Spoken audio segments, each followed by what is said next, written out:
और यहाँ पर मेरे साथ कुछ लड़के और लड़कियाँ मौजूद हैं जिनका मुस्तकबिल मुकम्मल तौर पर आर्चरी से जुड़ा हुआ है। तीरंदाजी जिसमें हमारा माजी है, जिसकी रिवायात हमारे मजहब से भी मिलती हैं और तीरंदाजी को लेकर कई हिदायत भी दी गई हैं। ताहम अब ये खेल इंटरनेशनली बहुत ज़्यादा कबूलियत भी इख्तियार कर चुका है और मकबूलियत भी इख्तियार कर चुका है। ओलंपिक्स में आर्चरी को लेकर बहुत ज़्यादा तैयारी करता है हर मुल्क। अपने अपने रीजन के हवाले से भी आर्चरी को लेकर बहुत ज़्यादा तैयारी हो रही है। पाकिस्तान में अमूमन क्रिकेट को मकबूल तरीन खेल कहा जाता है, मगर क्रिकेट के बाद अगर बात करें फुटबॉल हो गई, हॉकी हो गई, तो हम ये भी जानने की कोशिश करेंगे कि आर्चरी में पाकिस्तान का मुस्तकबिल कैसा है, लड़कों में ये मुस्तकबिल कैसा है और ये लड़कियों में आर्चरी का मुस्तकबिल कैसा है। जानने की कोशिश ये भी करेंगे कि ये एक महंगा खेल है, इसके जो इक्विपमेंट हैं वो बहुत ज़्यादा महंगे हैं, तो आया इसको सस्ता बनाने के लिए क्या कुछ किया जा रहा है, इसकी तैयारी कैसे की जा रही है, किन किन मराहिल में तैयारी की जाती है और किस तरह से बच्चे और बच्चियों को सपोर्ट किया जाता है। खुद यंगस्टर्स अपनी जेब से कितना पैसा लगाते हैं, फेडरेशन क्या कर रही है, हुकूमत क्या कर रही है, और अगर कोई इस खेल की तरफ आना चाहता है तो उसके लिए आखिर रास्ता क्या है, किन रास्तों से वो आ सकता है, और सबसे बढ़कर आर्चरी में पाकिस्तान का मुस्तकबिल क्या है। क्या हम आने वाले दिनों में मेडल्स उठा सकते हैं, क्या हम आने वाले दिनों में आर्चरी के ज़रिए पाकिस्तान का नाम रोशन कर सकते हैं, या फिर अभी कुछ वक्त बाकी है। मगर जिन नौजवानों के साथ मैं इस वक्त मौजूद हूँ उनके हौसले भी बुलंद हैं और उनके टारगेट भी सेट हैं।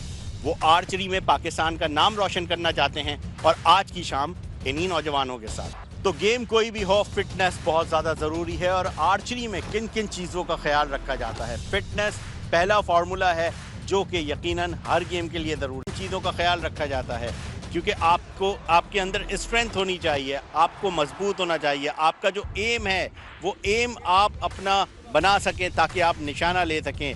कितनी देर तक आपने एम को बनाए रखना है और फिर अपने एम को निशाना बनाना है, तो ये तमाम तर जो फिटनेस का जो लेवल है वो किस तरह का होना चाहिए, आपकी स्ट्रेंथ कैसी होनी चाहिए, बॉडी का खिंचाव कैसा होना चाहिए, इस पर बात करने के लिए हमारे साथ मौजूद हैं डॉक्टर ज़िया। डॉक्टर साहब, सबसे पहले मुझे ये बताइएगा कि ओवरऑल फिटनेस तो हर गेम के लिए बहुत ज़्यादा ज़रूरी है, बट ये आर्चरी में किस किस्म की फ़िटनेस का ख्याल रखा जाता है? आर्चरी की जो सबसे इम्पोर्टेंट फिटनेस है वो मेंटल फिटनेस है। आपको मेंटली स्टेबल होना चाहिए बिल्कुल। उसके बाद आती है फिज़िकल फिटनेस। फिज़िकल फिटनेस में ऑब्वियसली अपर बॉडी स्ट्रेंथ जो है, आपका शोल्डर मसल्स हैं, बैक मसल्स हैं, इनकी बहुत ज़्यादा इम्पोर्टेंस है। बिकॉज सारा पावर, जितनी ज़्यादा पावरफुल आपकी बॉडी होगी उतनी पावरफुल आप बो शूट कर सकेंगे और उतना तेज़ आपका एरो जाएगा, उतनी एक्यूरेसी। सो दोनों चीज़ों पे हम फोकस करते हैं, एक मेंटल स्टेबिलिटी और दूसरी upper body physical strength. Exercises होती हैं कि आपके शोल्डर स्ट्रांग रहें, आपके जो है चेस्ट एरिया स्ट्रांग रहे, आपकी ओवरऑल कोई ख़ास एक्सरसाइज होती हैं, और जब आप दिन का आगाज़ करते हैं कोई भी जो आर्चर होता है वो आके जब वार्म अप करता है तो वो किन किन एक्सरसाइज पे फोकस कर रहा होता है? वार्म अप मेनली स्ट्रेचिंग से होता है कि आपके जॉइंट्स स्टिफ ना हो, स्ट्रेच हों, फ्लेक्सिबल हों, तो वो आप आर्चरी आराम से कर सकते हैं। तो इनिशियली हम स्ट्रेचिंग करके और फिर शुरू करते हैं। तो चूंकि हमारी ये 30-40 पाउंड्स की बो होती है और इससे हम डेली 100-150 एरोज शूट करते हैं, तो वो एनफ एक्सरसाइज हो जाती है मसल्स की, और मसल्स उससे बिल्डअप होते रहते हैं जैसे जैसे हम शूट करते हैं।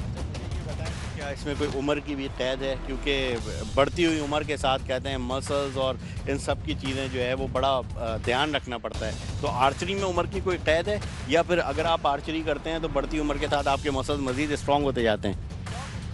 आई एम 56 भाई, खेल रहा हूँ यार, तो कोई देर इज़ नो लिमिट, किसी भी एज पे कर सकते हैं आप, एब्सोल्युटली नो लिमिट। आप अपने आप को कंडीशन रखें, खेलते रहें, आपके मसल्स आपके साथ रहेंगे। स्टार्ट जो होता है, जो फोकस होता है, जो वार्म अप का आगाज़ होता है, जब कोई आर्चर आता है प्रैक्टिस के लिए, तो वो किस तरह से आगाज़ करना चाहिए उसको? जो नया प्लेयर आता है वो ऑब्वियसली लाइट बो से शुरू करते हैं, जिसमें बहुत ज़्यादा स्ट्रेंथ नहीं होती, और उस स्टेज पे हमारा फोकस होता है ओनली बिल्डिंग द सिस्टम, कि आपका रिदम, कुछ स्टेप्स होते हैं एरो को शूट करने के, वो स्टेप्स आपके स्मूथ हो जाएं। जैसे हम गाड़ी चलाते हैं तो इनिशियली आपको हर चीज़ का ख्याल करना पड़ता है, फिर वो आपके इंस्टिंक्ट बन जाती है। सो फर्स्ट स्टेप होती है कि जो आर्चरी के स्टेप्स हैं उनको इंस्टिंक्ट बनाएं, उसके बाद फिर पावर और फिर डिस्टेंस और फिर बो की मॉडिफिकेशन, ये सारा उसके बाद आता है। डॉक्टर ज़िया ने बताया कि आगाज़ होता है स्ट्रेचिंग से, आगाज़ होता है वार्म अप से, और फिर रनिंग होती है, और फिर रनिंग के बाद यहाँ पर प्रॉपर सेशन शुरू हो जाता है आर्चरी का। तो अब ये जो जितने भी जो आर्चर्स हैं वो लाइन अप हो रहे हैं रनिंग के लिए, यहाँ पर वार्म अप हो चुके हैं, स्ट्रेचिंग कर रहे हैं, और फिर हम आपको दिखाएंगे कि आखिर ये सिलसिला कैसे जारी रहता है, किस तरह एक यंग आर्चर और किस तरह से एक एक्सपीरियंस आर्चर में तब्दील हो जाता है। तो हमारे साथ कनेक्ट रहिए, हम आपको मज़ीद दिखाते हैं। केएमसी स्पोर्ट्स कॉम्प्लेक्स में मैं मौजूद हूँ और यहाँ पर कुछ लड़कियाँ हैं जो टिका टिका कर निशाने ले रही हैं और काफ़ी पक्के निशाने ले रही हैं। तो उनसे बात करेंगे कि आया वो आर्चरी की तरफ कैसे आई और क्या मुस्तकबिल देख रही हैं इस खेल के हवाले से, और ये खेल सस्ता है, महंगा है, इसका मुस्तकबिल क्या देख रही हैं। सबसे पहले फ़र्दन बात करेंगे जी। अस्सलाम वालेकुम। वालेकुम अस्सलाम। आपका नाम क्या है? मेरा नाम सनूबर अमीन है। सबसे पहले ये बताइएगा कि आपके निशाने पक्के हैं? अमूमन कहते हैं लड़कियों के निशाने बड़े पक्के होते हैं। जी अल्हम्दुलिल्लाह, मैं नेशनल और इंटरनेशनल प्लेयर हूँ और 2025 अगस्त को मैं कोरिया से जॉइंट ट्रेनिंग प्रोग्राम में सिल्वर मेडल लेकर आई हूँ पाकिस्तान के लिए, और 35th नेशनल गेम्स में मैं सिल्वर और ब्रॉन्ज मेडल भी लेकर आई हूँ। नेशनल भी खेल चुकी हैं आप, इंटरनेशनल भी जा चुकी हैं। पहले ये बताएं कि आप आर्चरी की तरफ आई कैसे? घर से कोई इंस्पिरेशन मिली या फिर किसी ने आपको बोला या खुद आपने कहीं पे देखा? थोड़ा सा ये बैकग्राउंड बताएं। जी, हमारी कॉलेज की तरफ से एक प्रोग्राम हुआ था, एक कैंप लगा था जिसमें मैंने पार्टिसिपेट किया था और उसमें भी मेरी पोजीशन आई थी। वो तो मेरा फर्स्ट इवेंट था, तो उसमें मेरी 3rd पोजीशन आई थी। फर्स्ट था? कोई आपने उससे पहले प्रैक्टिस वगैरह कुछ भी नहीं की थी? नहीं, उससे पहले मैंने कुछ नेचुरल टैलेंट था आपके अंदर? नेचुरल टैलेंट ही समझें आप। तो वो मेरा फर्स्ट एक्सपीरियंस था। फिर उसके बाद मैं वहाँ से सिलेक्ट हुई नेशनल के लिए, नेशनल टीम सिंध के लिए। तो उसके बाद मैंने 9th नेशनल, फर्स्ट मेरा नेशनल था वो, फिर उसके बाद आहिस्ता आहिस्ता बढ़ती गई मैं नेशनल मैंने खेले। कुछ इस तरह की बात होती है कि लोग क्रिकेट में आते हैं, फुटबॉल में आते हैं, दीगर गेम में आते हैं, तो उनको घर वाले कहते हैं। तो आपने बताया कि आप आर्चरी की तरफ जा रही हैं, तो क्या रिस्पॉन्स था पहले घर वालों को और अब क्या है? रिस्पॉन्स तो अल्हम्दुलिल्लाह घर वालों का शुरू से ही साथ था कि जो करना है बस अच्छा करना है, और उन्होंने बहुत सपोर्ट किया है मेरी। और मैं पठान फैमिली से हूँ, तो मेरे लिए तो थोड़ा मुश्किल था भाइयों को समझाना, अम्मी को समझाना, लेकिन उन्होंने मेरा बहुत साथ दिया है। और जो हमारे कोच हैं सैयद एजाज़ अली, उन्होंने बहुत इस चीज़ में मेरी मदद की है और मेरी फैमिली वालों को सपोर्ट किया है कि आप अपनी बेटी को बाहर भेजें। आजकल की जो लड़कियां हैं वो सब कुछ कर सकती हैं, मत सिर्फ लड़के नहीं कर सकते। तो मेरा मैसेज भी लड़कियों के लिए यही रहेगा कि आप लोग घर से निकलें और एक हेल्दी स्पोर्ट्स चुनें अपने लिए, और मुल्क से बाहर निकलें और अपने मुल्क के लिए मेडल्स लेकर आएँ ताकि मुल्क का नाम और रोशन हो। खानों के जो निशाने होते हैं वो तो बहुत ही पक्के होते हैं, तो आपके निशाने सही लग रहे हैं? जी अल्हम्दुलिल्लाह, मेरे निशाने बहुत अच्छे हैं। ये बताइएगा कि नेशनल में क्या फ़र्क है और जब आप इंटरनेशनली जाती हैं तो वहाँ पर क्या फ़र्क फील करती हैं? सीखने को बहुत मिलता है वहाँ पे। यहाँ पे जो नेशनल्स हैं, क्या है डिफरेंस, क्या है? डिफरेंस ये है कि हमें तो ये डिफरेंस हुआ था कि हम लोग यहाँ से जब गए थे तो वहाँ पे मौसम सबसे पहले हमें बहुत मुश्किल लग रहा था कि हवा बहुत चल रही थी वहाँ पे। हमें खेलने में थोड़ा सा मुश्किल हो रहा था कि हम कैसे खेलेंगे, लेकिन वो जो हमारी प्रैक्टिस थी और 2-3 दिन हम लोग वहाँ रहे, हमने प्रैक्टिस की, तो उसके बाद हमारा शूट ठीक हो गया था। हम लोग वहाँ के आदी हो गए थे। जो स्टैंडर्ड में फ़र्क है? जी है। क्या फ़र्क? स्टैंडर्ड में फ़र्क ये है कि वहाँ की जो चीज़ें हैं, इक्विपमेंट है और प्लेयर्स हैं, वो आप देख के ही बता सकते हैं। मेरा एक्सपीरियंस बहुत अच्छा रहा माशाल्लाह से, और ये मेरा सबसे बड़ा इवेंट था आर्चरी में।